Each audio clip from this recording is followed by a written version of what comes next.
Hi everyone! For the genre project, I chose to do utopian and dystopian for young adults. The textbook states utopias and dystopias are neither science fiction nor fantasy, but they share characteristics with both. And if you're familiar with this genre, I'm sure you would agree. If you're unfamiliar with it, then let's start with defining these terms. A utopia and a dystopia are exact opposites. A utopia, it's a perfect place. It's an idealistic paradise where everything is perfect, everyone is happy, nothing ever goes wrong. And a dystopia is the complete opposite. Like I said, it's an imagined state or society in which there is great suffering or injustice, typically one that is totalitarian or post-apocalyptic. I have found that true utopian novels are rare. I personally believe it's because in a perfect world, nothing ever goes wrong or changes, so I think the book would be really boring. That's my personal opinion. However, many dystopian novels, they have utopian elements or begin as a utopic society, which are founded on the misguided attempts of a government or society to create this perfect world, this utopia. But it then devolves into a dystopian society. And you'll see that in quite a few of the dystopian books, especially in young adults. Dystopian literature began as a subcategory, but it's evolved into a popular genre, especially for young adults. It's a very popular genre. And the textbook states that this may be due to the exaggerated and dramatic scenarios that are within this type of genre. I found this really awesome blog where authors come together and kind of characterize and define certain genres. And this one, they defined the characteristics that are found in utopian, dystopian literature. So if it doesn't have this type of characteristic, they assert that it's not a dystopian or utopian. It doesn't fall within that genre. And I really tend to agree with the characteristics they listed. So the first one is an apocalyptic or post-apocalyptic event. Often dystopian literature takes place during or after a disastrous event, huge event, something that has happened to change the world, usually nuclear war, global warming, or perhaps an alien invasion or other huge catastrophe.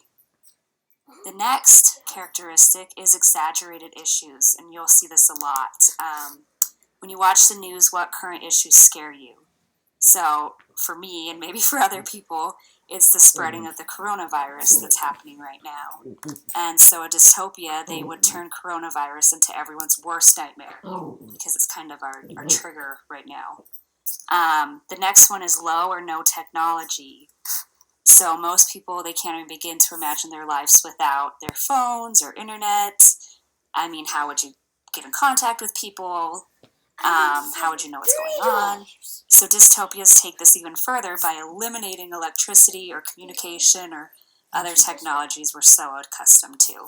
It said that. But you have to pay $7. The fourth characteristic is lawlessness. There is often a level of lawlessness that occurs in dystopian literature. This is typically a result of the apocalyptic, post-apocalyptic event, the big event, which leads to chaos and crime without consequence. The next one is challenging traditional gender roles. Dystopian worlds are interesting places to examine gender politics and play with our expectations. It is not surprising at all to see a strong woman in leader roles in dystopian literature as well, like Katniss in the Hunger Games. And then kind of the other side of lawlessness is taking down the regime. So while some dystopias have lawlessness, where there's complete chaos, others have an all-powerful, overarching regime, such as a corrupt government or elite rulers. They usually create a feeling of hopelessness, and it seems almost impossible to take the regime down. There's this great TED Talk, How to Recognize a Dystopia, by Alex Gendler, and in it he kind of gives what a dystopia is in a nutshell. It's only 6 minutes long, so if you get the chance to watch it, I would really encourage it. I didn't want to play it for you guys right now because that just is a long presentation. But He also explains a history of dystopian literature and gives examples of actual dystopian situations throughout our history, which I think is interesting because sometimes you think of it as kind of this other place, this other situation, fiction, but there have been instances in our actual history where kind of a dystopia situation has occurred.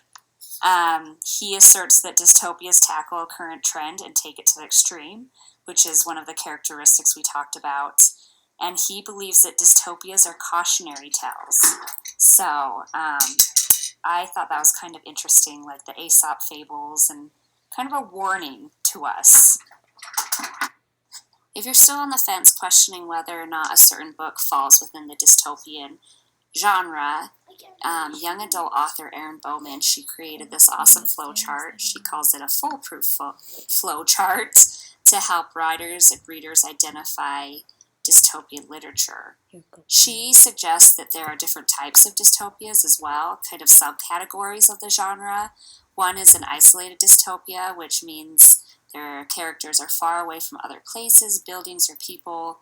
It's a remote situation for these characters. She also suggests that the post-apocalypse dystopia is another subcategory, which we remember it's a characteristic often of a dystopia. She suggests it's a completely different subcategory.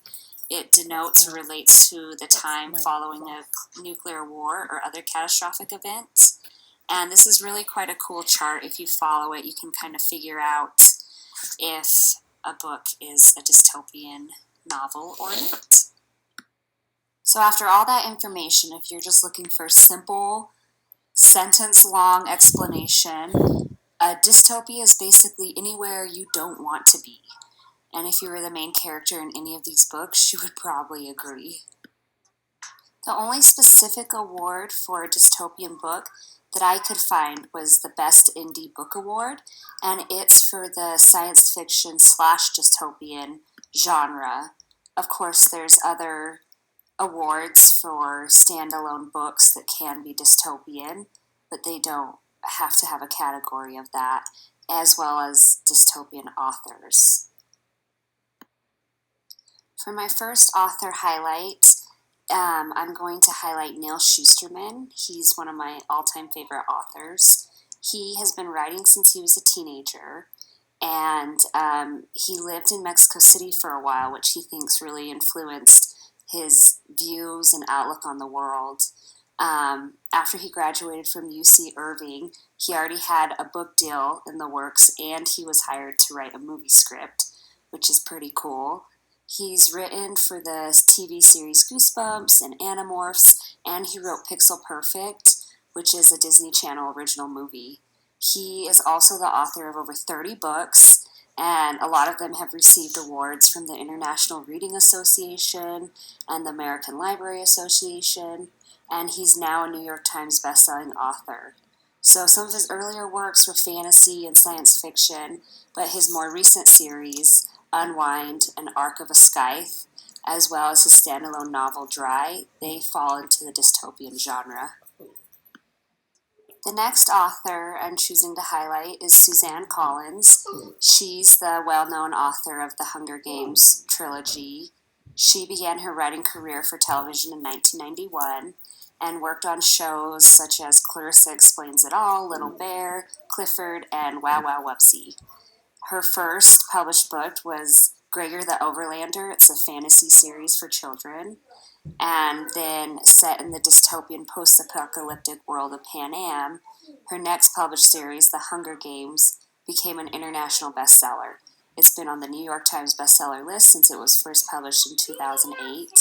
And there were 4 movies that were made from Lionsgate, and they broke worldwide box office records. For my presentation, I chose to do 2 book talks for young adult books that fall within the dystopian genre. So I tried to choose fairly new books, so maybe they're ones you hadn't heard of yet or haven't gotten a chance to read yet. The first one is called Dry by Neal Shusterman and his son Jared. And I just finished reading it, and 50 it's cents, maybe? it's really good. I really enjoyed 50 it. cents, maybe. So here we go. Our society is no stranger to natural disasters, including droughts. But what happens in our modern society when political negotiations go so wrong that the result is a drought so crippling and so devastating that the residents of California wonder if they'll ever recover? Alyssa and her brother aren't too worried because their parents are headed to the beach where desalination machines promise fresh water from seawater. But it's been days, and their parents have not yet returned. Alyssa decides to make the dangerous trek to the beach, only to discover broken machines and bodies littering the beach. Alyssa frantically wonders where her parents are, and if they even survived. Now it's up to Alyssa to somehow find water before dehydration kicks in, and she's running out of time. Maybe her neighbor isn't so weird after all with his doomsday prepping. Can they work together to make it to his bug out stocked with gallons of water?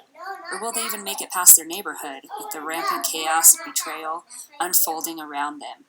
In a situation where one drop of water means life or death, Alyssa discovers there is no limit to what people will do. And this is before the wildfires start. And this book may or may not be the reason why I stock up on water every time I go to Costco now. Check it out if you're looking for a nail-biting good read. My next book talk is on a book called Extreme Makeover by Dan Wells. Did you know that the beauty industry is a billion-dollar industry? There seems to be no limit to the things people do to be a little skinnier, have skin that's a little smoother, or lips that are just a little plumper. In fact, I once saw a news article about a woman who had cement injected into her cheeks and her lips to try to get that fuller look that women desire so much. In Dan Wells' book, Extreme Makeover, this level of risk for beauty is taken to the extreme level. New You's chief scientist, Lyle Fontanelli, accidentally creates a lotion that alters the DNA of its users and essentially turns them into anyone they want. Celebrity? Victoria's Secret's model? No problem. Finding a loophole in the FDA approval process, this lotion quickly becomes an international sensation. Soon there are black market knockoffs and back alley dealings, and of course, government involvement. When Lyle runs into clones of himself, he begins to realize he has made a huge mistake. Is anyone who they say they are anymore? What happens when you contaminates the world's water supply? Will anything ever be the same again? Author Dan Wells takes a totally unrealistic premise and turns it into a reality in Extreme Makeover. Give it a shot if you're looking for your new worst nightmare. And I'm serious, genetic engineering. Here are some cool displays I found on Pinterest of some dystopian young adult book displays, both in public libraries and school libraries. My local library didn't have one at the moment, so if I have to tell you again, you're not going to get a sticker. This is my favorite display. No, you wore that yesterday. That's dirty and gross. It has some funny rules about how to survive in a dystopian novel. You're never going to if you can't even listen to mommy. One is, don't trust the government, followed by, you know what, better yet, don't trust anyone. Here's a few more books from the dystopian genre for young adults. No, you have to earn stickers. Why are you putting shoes on? You need to change your clothes. They're ones I've read, Child. They're all wonderful. I would definitely recommend them. I have a couple questions for you guys. The first one is, what young adult book would you love to see turned into a movie or television show? Sometimes after I read a book, I'm like, this would make a great movie. So which one do you think would make a great movie? I don't think it necessarily has to be dystopian. The second question is, do you like the utopian dystopian genre? It's one of my favorites, but I know it's not everyone's cup of tea. So if you do like it, what is your favorite book? Here is my works cited resources if you're interested. And that concludes my presentation. Thank you.